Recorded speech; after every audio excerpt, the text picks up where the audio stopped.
Hello दोस्तों, welcome back to Hindi वार्ता साहित्य चैनल में आपका स्वागत है। तो आज हम क्वेश्चन नंबर 60 से डिस्कस करने वाले हैं। 59 क्वेश्चन तक हमने पीछे डिस्कस कर लिया था, तो चलिए जल्दी से वीडियो को शुरू करते हैं। क्वेश्चन नंबर 60 है, 11 वर्ष का समय शीर्षक कहानी के लेखक कौन है? तो ऑप्शन सी बिल्कुल सही हो जाएगा, रामचंद्र शुक्ल। ठीक है, इसका जो प्रकाशन वर्ष है वो है 1903 ईस्वी। अगर विक्रमी संवत में देखें तो 1960 है ना। और 11 वर्ष का समय ये रामचंद्र शुक्ल की कहानी है और लक्ष्मी नारायण लाल ने जो है इसे प्रथम माना है। भगवान दीन की बात करें तो भगवान दीन की जो कहानी आती है वो प्लेग की चुड़ैल आती है। ठीक है, उसके बाद आपका जो है किशोरी लाल की जो कहानी आती है वो आती है आपकी परिणय, जो कि किशोरी लाल गोस्वामी ने लिखी है 1887 ईस्वी में, और जिसको प्रथम जो है वो डॉक्टर बच्चन सिंह ने माना है। वृंदावन लाल वर्मा की बात करें तो वृंदावन लाल वर्मा जो है ऐतिहासिक कहानियां इन्होंने लिखी हैं, राखी बंद भाई, तातार और एक वीर राजपूत, है ना। तो इस तरह की कहानियां इनकी हैं। चलिए क्वेश्चन नंबर 62 की तरफ चलते हैं। क्वेश्चन नंबर 61 है, जयशंकर प्रसाद की पहली कहानी कौन सी है? तो आपको पता है जयशंकर प्रसाद की पहली कहानी ऑप्शन डी बिल्कुल सही हो जाएगा, ग्राम है। ग्राम 1911 ईस्वी में ये इंदु पत्रिका में इसको प्रकाशित करवाया गया था, है ना। पुरस्कार की बात करें तो पुरस्कार जो है ये भी जयशंकर प्रसाद की कहानी है। सालबती इनकी अंतिम कहानी है। मधवा भी इनकी कहानी है जयशंकर प्रसाद की। पुरस्कार की अगर मैं थोड़ी सी यहाँ पे बात करूँ तो पुरस्कार कहानी में जो है इसमें जो मुख्य पात्र रहता है वो मधुलिका रहती है, मोस्ट इंपॉर्टेंट है। अरुण, मधुलिका, कौशल, नरेश, सेनापति, पर अरुण और मधुलिका ये पुरस्कार के मेन पात्र हैं जो बहुत बार पेपर में पूछ लिए जाते हैं। तो चलिए क्वेश्चन नंबर 62 की तरफ चलते हैं। अभी हम डिस्कस करके ही आए हैं कि नारी पात्र मधुलिका का संबंध किस कहानी से है। तो अभी हमने बात की है मधुलिका जो है ये ऑप्शन बी पुरस्कार कहानी की पात्रा है। ठीक है, आकाशदीप की बात करें तो आकाशदीप में चंपा और बुधगुप्त ये दो पात्र रहते हैं, बहुत बार पूछ लिए जाते हैं। ठीक है, और इंद्रजाल ये इनकी मतलब ये कहानी संग्रह है, इनके मतलब जो इनका कहानी संग्रह है उसमें ये जो है ये संकलित है। इनका जो कहानी संग्रह है वो है छाया में जो है इनकी 5 कहानियां संकलित हैं, जैसे छाया, प्रतिध्वनि, आकाशदीप, आंधी और इंद्रजाल, है ना। तो ये जयशंकर प्रसाद का मतलब छाया ये जयशंकर प्रसाद की प्रथम कहानी संग्रह होने के साथ साथ ही हिंदी का भी प्रथम कहानी संग्रह माना जाता है छाया। ठीक है, छाया में इंद्रजाल जो है वो संकलित है ना। आगे चलते हैं, देवदासी भी इनकी ही कहानी है, तो मोस्ट इंपॉर्टेंट है ये सारे ही, है ना। आगे चलते हैं क्वेश्चन नंबर 63 की तरफ। भारतेंदु युग के नाटककार हैं, तो भारतेंदु युग के नाटककार जो हैं आपके ऑप्शन ए श्रीनिवास दास ये बिल्कुल सही हो जाएगा। ऑप्शन ए जो है ये बिल्कुल सही हो जाएगा। जयशंकर प्रसाद जो है ये आपके छायावाद के मेन है, मतलब स्तंभ 4 स्तंभों में गिने जाते हैं, है ना। प्रसाद, पंत, निराला और महादेवी वर्मा ये आपके है ना। हरिकृष्ण प्रेमी ये मध्य काल के हैं, और वृंदावन लाल वर्मा की करें तो ये आपके आधुनिक काल के कवि आते हैं। ठीक है, आगे चलते हैं 64 की तरफ। 64 क्वेश्चन है हमारे पास, मादा कैक्टस नाटक किसने लिखा है? तो मादा कैक्टस नाटक लक्ष्मी नारायण लाल ने लिखा है। ऑप्शन बी बिल्कुल सही हो जाएगा। और ये जो नाटक इन्होंने लिखा था ये 1959 में लिखा है। ठीक है, रांगे राघव के भी बहुत से नाटक आपके आते हैं। रांगे राघव जो है इनके मतलब एक तो रांगे राघव का मैं आपको बताऊं जो तो इनका ना एक उपन्यास बहुत इंपॉर्टेंट आता है कि रांगे राघव का जो इनका ऐतिहासिक उपन्यास है रांगे राघव का जो है मुर्दों का टीला 1948 में लिखा गया था। ये मोहनजोदड़ो सभ्यता की पृष्ठभूमि पर लिखा गया है। एक इनका आता है कब तक पुकारूं, जो कब तक पुकारूं ये उपन्यास है जरायम पेशा कर्नट जाति के जीवन पर आधारित है। ठीक है, तो कर्नट जाति के जीवन पर आधारित है, इसको आप ऐसे भी याद कर सकते हैं। कब तक पुकारूं 1957 में बहुत इंपॉर्टेंट है। एक इनका चीवर आता है जो हर्ष काल के हासमान भारतीय सामंत का चित्रण करता है, और ये इनके मतलब कुछ ऐतिहासिक हैं रांगे राघव के। एक इनका घरौंदा शीर्षक से आता है, मतलब बहुत ही इंपॉर्टेंट है, जो कि विद्यालय परिसर के जीवन पर लिखा गया हिंदी का प्रथम उपन्यास है ना। तो रांगे राघव के ये बहुत ही इंपॉर्टेंट उपन्यास हैं। और अगर जयशंकर प्रसाद की बात करें तो जयशंकर प्रसाद के नाटक तो आप सभी को ही पता है कि सज्जन है, कल्याणी परिणय है ना। और उसके बाद आपके जयशंकर प्रसाद के आता है आपका ध्रुव स्वामिनी आता है, फिर उसके बाद स्कंदगुप्त, चंद्रगुप्त, ये सारे जो है ये जयशंकर प्रसाद के हैं, है ना। और आगे चलते हैं हरिकृष्ण इनके जो आते हैं रक्षाबंधन, पाताल विजय, प्रतिशोध, शिवा साधना, ये हरिकृष्ण प्रेमी के नाटक आते हैं। ठीक है, आगे चलते हैं। अंधा युग की अगर बात करें तो अंधा युग जो है 65 क्वेश्चन। अंधा युग जो है ये धर्मवीर भारती की रचना है। ठीक है, ये अंधा युग जो है ये एक गीति नाट्य है ना।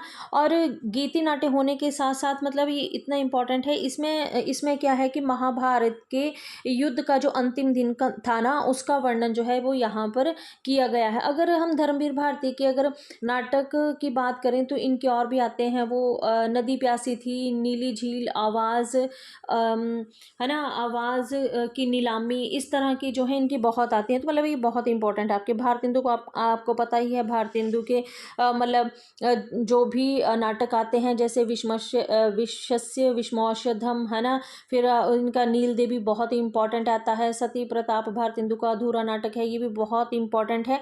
मतलब इस तरह के इनके आते हैं, है ना। आगे चलते हैं क्वेश्चन नंबर 66 की तरफ। निम्न नाटककारों में ऐतिहासिक नाटककार कौन से हैं? तो आपका ऑप्शन डी जो है ना ये बिल्कुल सही हो जाएगा। ऑप्शन डी आपका डॉक्टर राम कुमार वर्मा, ये जो है ये ऐतिहासिक नाटककार हैं। ठीक है, ऐतिहासिक नाटककार की अगर हम बात करेंगे तो डॉक्टर राम कुमार वर्मा बिल्कुल सही हो जाएगा, है ना। आगे चलते हैं क्वेश्चन 67 की तरफ। आचार्य शुक्ल ने हिंदी का प्रथम नाटक किसे माना है? तो अगर शुक्ल की बात करें ना तो शुक्ल ने हिंदी का प्रथम नाटक जो है वो आनंद रघुनंदन को माना है, जो कि विश्वनाथ ने लिखा है और इसको ब्रज भाषा में लिखा गया है। इसको जो है ये प्रथम नाटक इन्होंने माना है ना।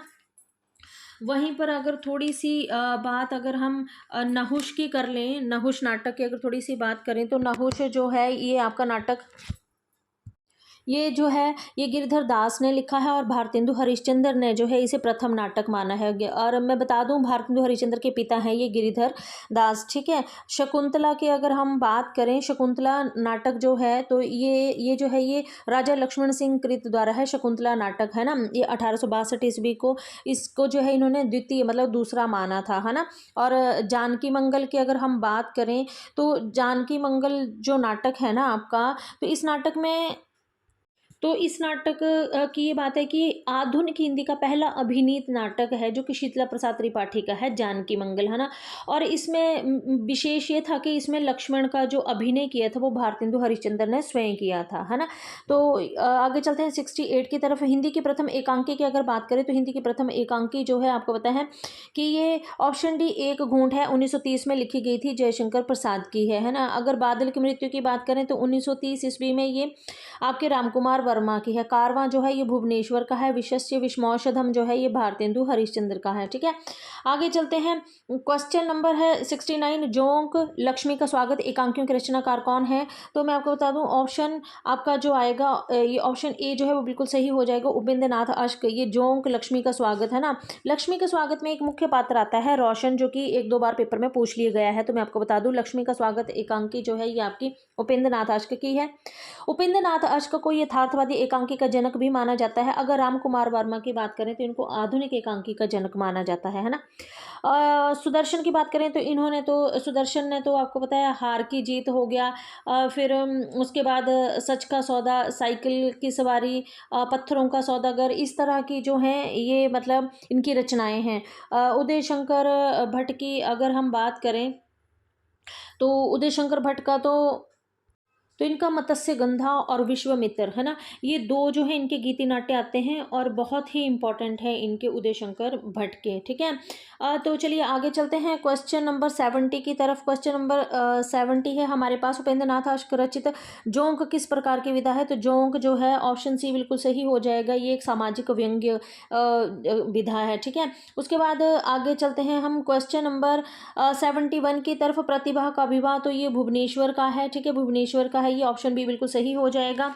धर्मवीर भारती की हम पीछे बात करके आ गए हैं कि धर्मवीर भारती ने नदी प्यासी थी, नीली झील, आवाज की नीलामी, है ना, नाटक और एकांकी इन्होंने लिखी हैं। सुदर्शन की बात करें, सुदर्शन का भी हम पढ़ के आ गए हैं कि हार की जीत, सच का सौदा, साइकिल की सवारी, पत्थरों का सौदागर, इस तरह की जो है इनकी रचनाएं आती हैं। मार्कंडे की बात करें तो मार्कंडे ने अग्निबीज, सेमल के फूल, ठीक है, हंसजाई, अकेला, महुए का पेड़, भूदान आदि इस तरह की बहुत सारी जो एकांकें हैं इन्होंने ये जो है लिखी हैं। ठीक है, आगे चलते हैं क्वेश्चन नंबर 72 की तरफ। कौन सी एकांकी विनोद रस्तोगी की है? तो विनोद रस्तोगी की जो एकांकी है ना आपकी, तो ये ऑप्शन सी बिल्कुल सही हो जाएगा। बहू की विदा ये एकांकी विनोद रस्तोगी की है। ठीक है, रेशम की टाई की बात करें तो ये आपकी रामकुमार वर्मा की है। मिट्टी का शेर अगर इसकी बात करें तो ये गंगा प्रसाद श्रीवास्तव की है। और दीवू की बात करें तो दीवू का मुझे पता नहीं है, तो इसको हम डिस्कस नहीं करेंगे। तो आगे चलते हैं क्वेश्चन नंबर 73 की तरफ। वैशाली की नगरवधु उपन्यास के रचयिता का नाम क्या है? तो ये आचार्य चतुर्सेन शास्त्री है। वैशाली की नगरवधु ये बहुत इंपॉर्टेंट है इनका, आचार्य चतुर्सेन शास्त्री का, है ना। प्रेमचंद के तो आपको पता ही है, प्रेमचंद तो मतलब इन्होंने लगभग 300 कहानियां लिखी थी जो कि 8 भागों में मानसरोवर शीर्षक से प्रकाशित भी हुई थी। अगर इनके उपन्यासों की बात करें तो इन्होंने 18 से अधिक या 1500 से ज़्यादा तक के उपन्यास इन्होंने लिखे हैं। ठीक है, गोदान हो गया, रंगभूमि हो गया, निर्मला हो गया, परीक्षा गुरु हो गए, ये सारे ही इनके उपन्यास हैं। तो इनको तो उपन्यास सम्राट भी कहा जाता है प्रेमचंद को, है ना। और विशंबरनाथ कौशिक की बात करें तो विशंबरनाथ ने तो माँ, संघर्ष और भिखारिणी ये 3 ही उपन्यास लिखे थे जो कि बहुत ही इंपॉर्टेंट हैं। आगे चलते हैं क्वेश्चन नंबर गुरुदत्त का मुझे पता नहीं है तो इसको मैं डिस्कस नहीं करूंगी। आगे है क्वेश्चन नंबर 74। चंद हसीनों के खतूत नामक उपन्यास के रचना किसने की है? तो ऑप्शन डी जो है बिल्कुल सही हो जाएगा, पांडे बेचन शर्मा उग्र। ठीक है, आगे चलते हैं क्वेश्चन नंबर 75 की तरफ। क्वेश्चन नंबर 75 है, वैश्य वर्ग को अपने उपन्यासों की कथा वस्तु का आधार बनाने वाला हिंदी का उपन्यास कौन सा है? अगर ये उपन्यासकार जो है ये पांडे बेचन शर्मा उग्र है। ये बहुत ही इंपॉर्टेंट है आपके पांडे बेचन शर्मा उग्र जो है ना। क्योंकि इन्होंने बहुत से उपन्यास लिखे हैं पांडे बेचन शर्मा उग्र ने, और इनके उपन्यास जो हैं ये बहुत ही इम्पॉर्टेंट हैं। अगर हम पांडे बेचन शर्मा उग्र के उपन्यासों की बात करें तो मतलब सर्वप्रथम हिंदी उपन्यास में पत्रात्मक प्रवृत्ति का प्रवर्तन जो है आपके पांडे बेचन शर्मा उग्र ने ही किया था। ठीक है, और ये जो है इनका एक उपन्यास आता है पत्रात्मक प्रवृत्ति, प्रथम उपन्यास बेचन जो है चंद हसीनों का खतूत 1927 में इन्होंने लिखा था। ठीक है, चंद हसीनों का खतूत ये जो है ये इन्होंने पत्रात्मक प्रवृत्ति में प्रथम उपन्यास लिखा था। और इनके लिए मतलब एक पत्रिका आती है विशाल भारत पत्रिका के संपादक हैं आपके बनारसी दास चतुर्वेदी ने पांडे बेचन शर्मा उग्र के उपन्यासों को घासलेटी साहित्य कहा था। और ये बहुत ही इंपॉर्टेंट है क्योंकि ये बहुत बार पूछा गया है। बाकी तो आपको पता है इनके चंद हसीनों को एक खतूत, दिल्ली का दलाल, बधुआ की बेटी, शराबी, सरकार तुम्हारी आंखों में जी जी, है ना। इस तरह के इनके बहुत से उपन्यास आते हैं, है ना। आगे चलते हैं, क्वेश्चन नंबर है हमारे पास 76। प्रेमचंद शताब्दियों में पद लिखित, अपमानित और अपेक्षित कृषकों की आवाज़ थे। प्रेमचंद के बारे में ये कथन किसका है? तो ऑप्शन आपका जो है ये ऑप्शन बी बिल्कुल सही हो जाएगा, आचार्य हजारी प्रसाद द्विवेदी। मोस्ट इंपॉर्टेंट है ये, है ना। आगे चलते हैं क्वेश्चन नंबर 77 की तरफ। कौन सा कथन प्रेमचंद के उपन्यासों के संदर्भ में उचित है? तो सुरुचिपूर्ण प्रसंगों की उद्भावना पर बल दिया है, बिल्कुल दिया है। ठीक है, आगे चलते हैं, जीवन की वास्तविक समस्याओं को केंद्र में रखा है, बिल्कुल रखा है। ठीक है, इनके जो भी उपन्यास हैं ये इन्होंने जो भी उपन्यास लिखे हैं ये आदर्शोन्मुख और यथार्थवादी हैं, है ना। उसके बाद कथा प्रसंगों को मध्य वर्ग के तत्कालीन जीवन के साथ जोड़ दिया है, हाँ बिल्कुल जोड़ा है। तो ऑप्शन डी जो है बिल्कुल सही हो जाएगा। उपयुक्त सारी ही विशेषताएं जो है इनके उपन्यासों के संदर्भ में सही हैं। हिंदी आलोचना की शुरुआत कहाँ से हुई है? तो हिंदी आलोचनाओं की अगर शुरुआत की बात करें तो प्रेमघन से और बालकृष्ण भट्ट से, है ना। उपयुक्त दोनों से हुई है। इसका भी कंसेप्ट बहुत लंबा है, अगर मैं थोड़ा और बोल लूँ तो वीडियो काफ़ी लंबा हो जाएगा, तो डिटेल में किसी और दिन बात करेंगे। 79 की बात करें तो श्रीनिवास दास के स्योंगिता स्वयंवर की समालोचना किसने सच्ची समालोचना नाम से की है? तो ऑप्शन ए जो है ये बिल्कुल सही हो जाएगा, बालकृष्ण भट्ट। स्योंगिता स्वयंवर जो है कि आलोचना प्रेमघन ने कब की थी? तो ऑप्शन बी जो है बिल्कुल सही हो जाएगा, 1886 में, है ना। तो आज हम 80 क्वेश्चन तक ही डिस्कस करेंगे क्योंकि वीडियो काफ़ी लंबा हो जाएगा। अगले क्वेश्चन अगली वीडियो में डिस्कस करते हैं, तब तक के लिए धन्यवाद।